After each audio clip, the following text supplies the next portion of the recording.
Profesor, compañeros, a ustedes muy buenos días. En esta oportunidad les habla la señorita y estudiante María Rosa Georgina Calvi Paredes de la Escuela de Educación Superior Pedagógica Pública de Tarapoto. Estoy actualmente cursando el sexto ciclo en mi carrera de docencia en la especialidad de matemáticas. Y hoy tendremos o tarea de exponer un tema bastante interesante en el área de álgebra 2 encargado por el profesor Oscar Artur Montino Montes. El grupo en general es sobre el grupo de propiedades y aplicaciones. Por tanto,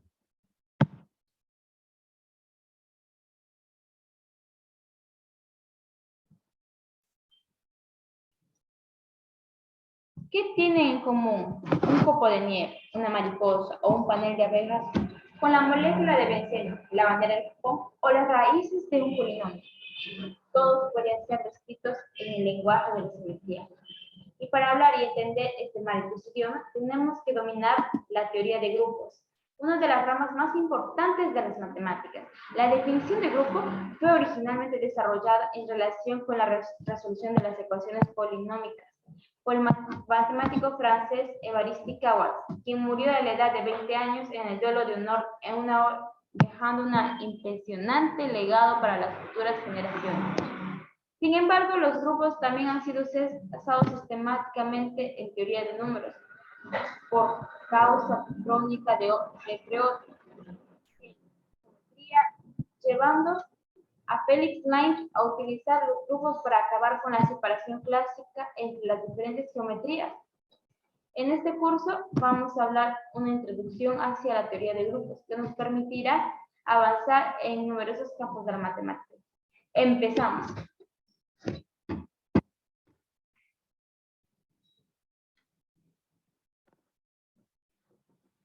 Comenzaremos con un ejemplo que a todos nos resultará familiar: los números enteros y la suma.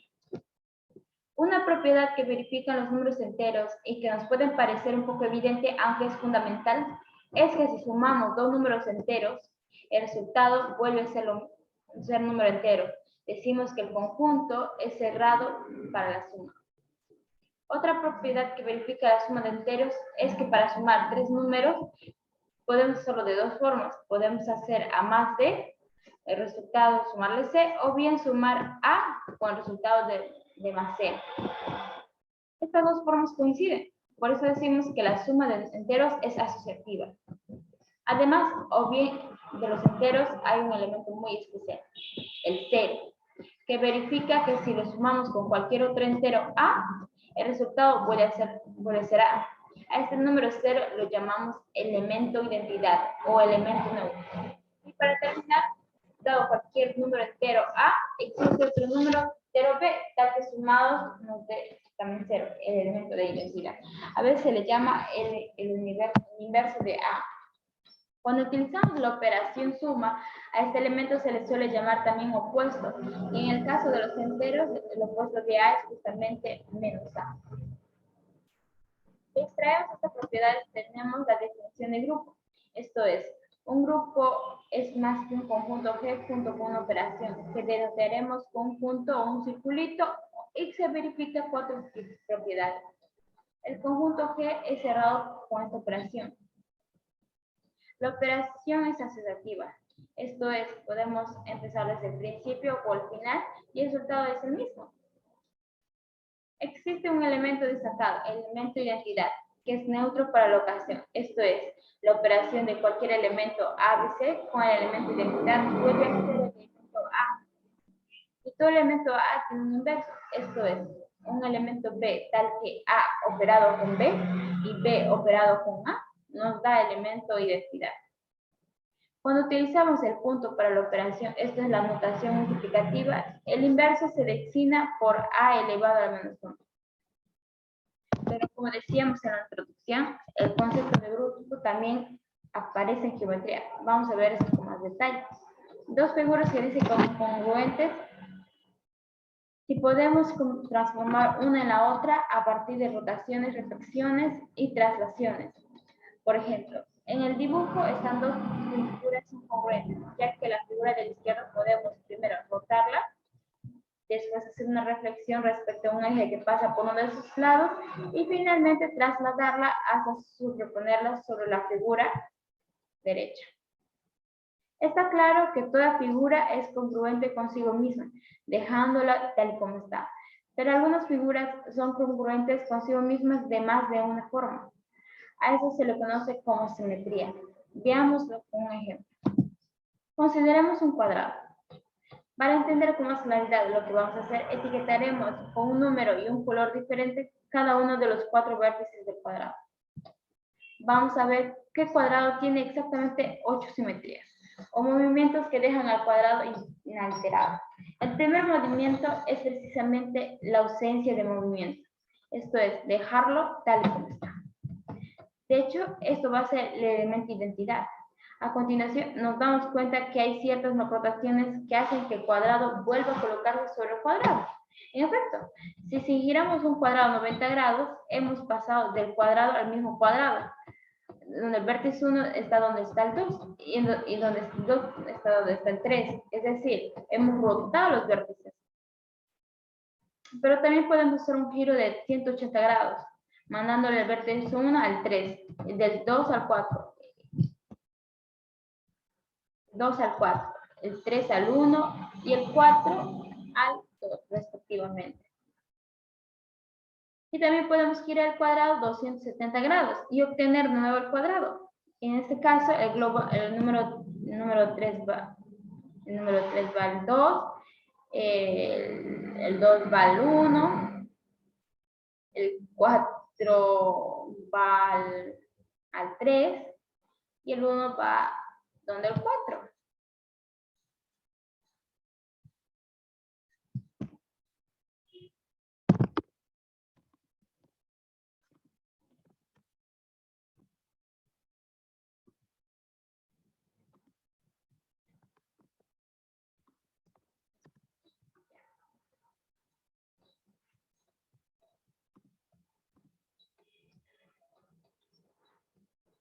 En este caso, como hemos explicado, en qué posición va cada vértice, ¿verdad?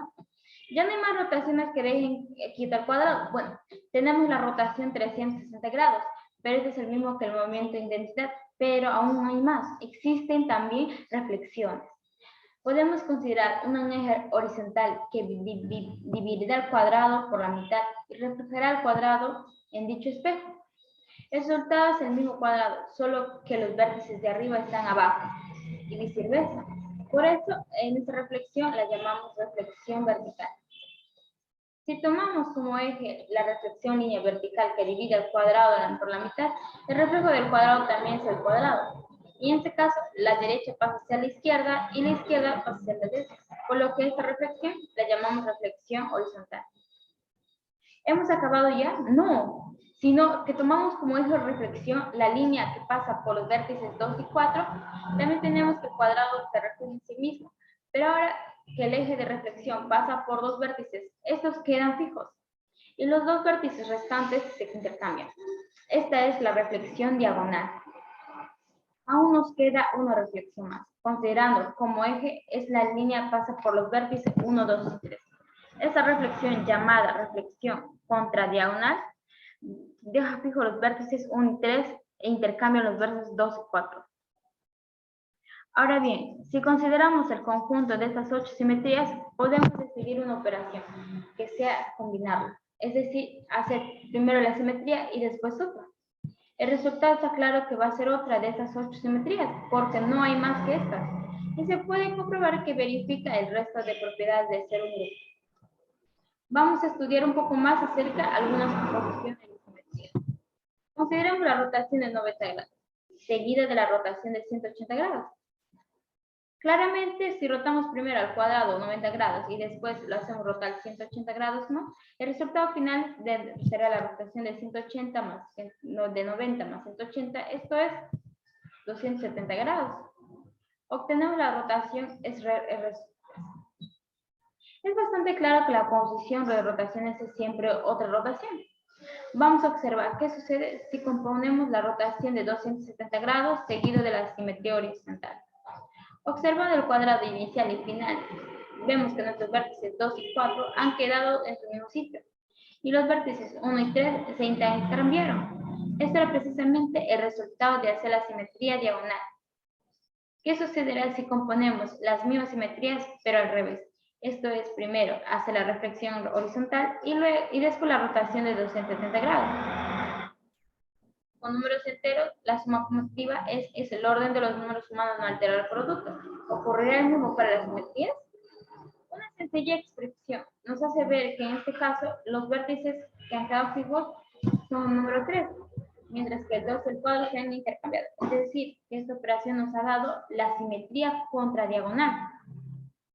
Si hacemos todas las posibles operaciones simetrías, obtenemos lo que se llama la tabla de multiplicar del grupo, donde para ver una operación elegimos el primer elemento en la fila superior y el segundo elemento en la columna de la izquierda. En la intersección escribimos el producto. Como acabamos de ver, la operación de composición de simetrías no es conmutativa, así que ojo, que el orden de los factores sí altera el producto algunos grupos.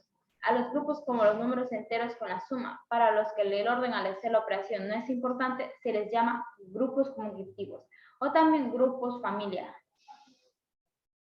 Nos vemos, profesor, compañeros. Agradecerles por tomar su tiempo de ver visto este videito, corto y sencillo de entender.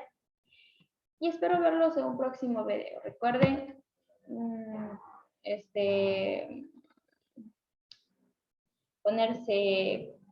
cumplir con las normas de bioseguridad antes y después de salir de casa.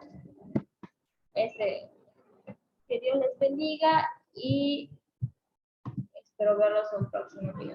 Hasta la próxima. Adiós.